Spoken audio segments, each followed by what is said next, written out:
Okay, so in our next two modules, we are going to focus on chemical bonding. At the beginning of this module, in a moment, we're going to talk about some of the main ideas in general about chemical bonding by introducing you to what is known as the Octet rule. And then for the rest of the module, we will basically discuss the first type of chemical bonding, which is what is known as ionic bonding. And then after our midterm exam, when we'll get to module 5, then we'll talk about the second type of bonding that we come across, which is what is known as covalent bonding. So after we talk about what is known as the Octet rule, which is sort of the main governing rule around chemical bonding, we'll talk about the main component in ionic compounds, which contain ionic bonds, and they are what are known as ions. Okay. So essentially, atoms that are not noble gases participate in chemical bond formation. Remember, the noble gases are the elements in group 18 or 8A in the periodic table. Now, this doesn't mean to say that noble gases don't form chemical bonds at all. There are some examples of compounds that exist where you have noble gases that have participated, or atoms of noble gases that have participated in chemical bond formation. But in reality, they are few and far between. But for the remainder of the elements in the periodic table, they really want to participate in chemical bond formation. Now, by the time we're done, I think it'll be pretty obvious to why the noble gases don't really participate in chemical bond formation. The reason why most atoms of elements, or reason why most elements have their atoms participate in chemical bond formation, is to become more stable. They want to achieve a higher level of stability than they, quote unquote, in a sense, already have.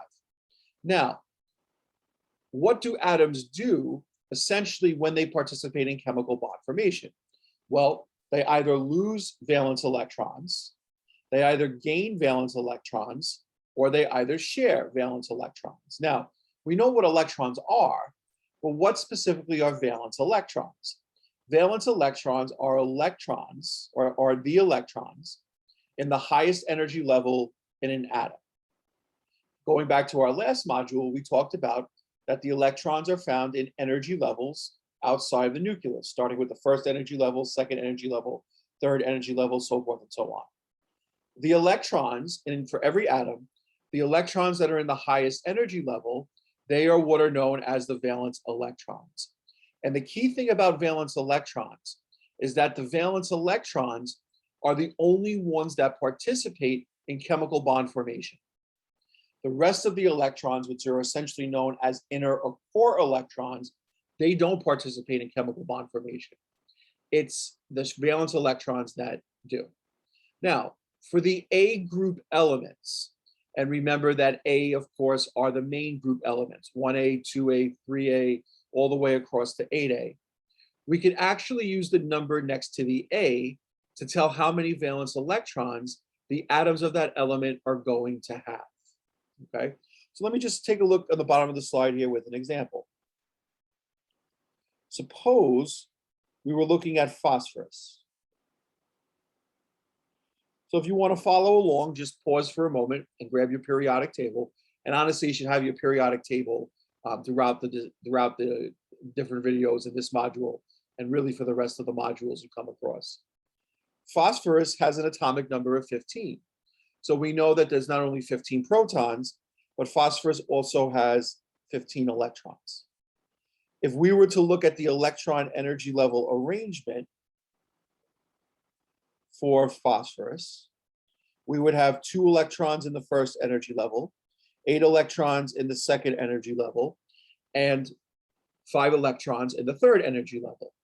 And these 5 electrons here, because they're in the highest energy level, these would be the valence electrons for phosphorus. Now, if you look at the periodic table, you will see that phosphorus is in group 5A.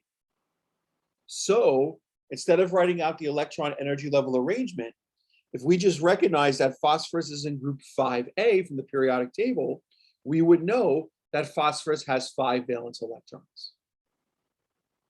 The other thing just to briefly mention is that the period number actually tells you the highest energy level.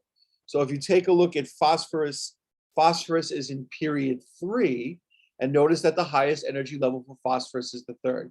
We're not going to really dwell on that, but just to make you aware of it. But again, the main point here, and this only works for the A group elements. For the B group elements, it's a different story. So we're not going to ask you about valence electrons for the B group elements.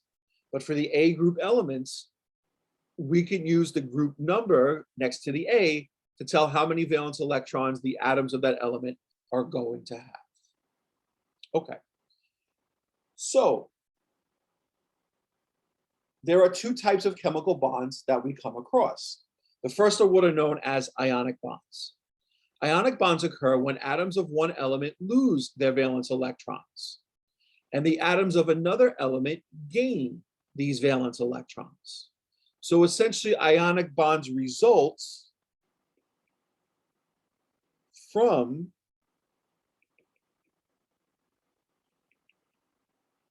electron transfer. One element loses their valence electrons, which are gained by atoms of another element. And we'll get into much more detail about exactly what types of elements lose valence electrons versus what types of elements gain valence electrons. Now, essentially, your ionic bonds are found in what are known as ionic compounds. And for your ionic compounds, what you have is that you basically have a metal and a nonmetal.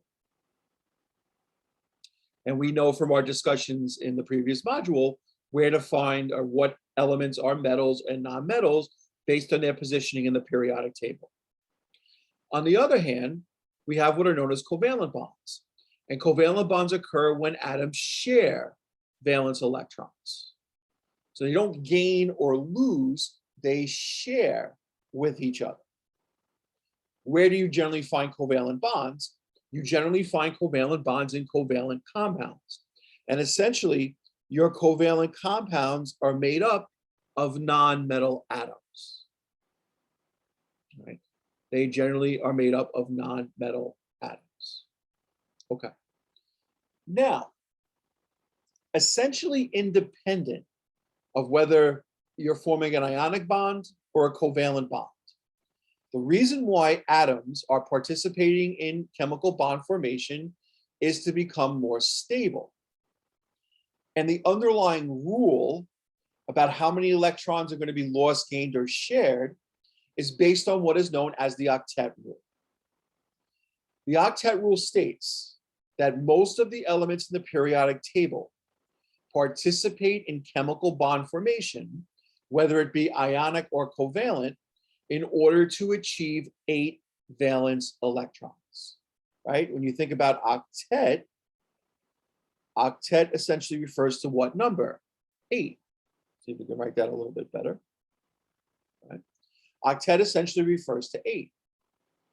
So if you go back and think about it, you know, the noble gases don't really participate in chemical bond formation because since the noble gases are in group 8A, except for helium, which we'll get into in a moment, how many valence electrons does the atoms of noble gases already have? They already have 8.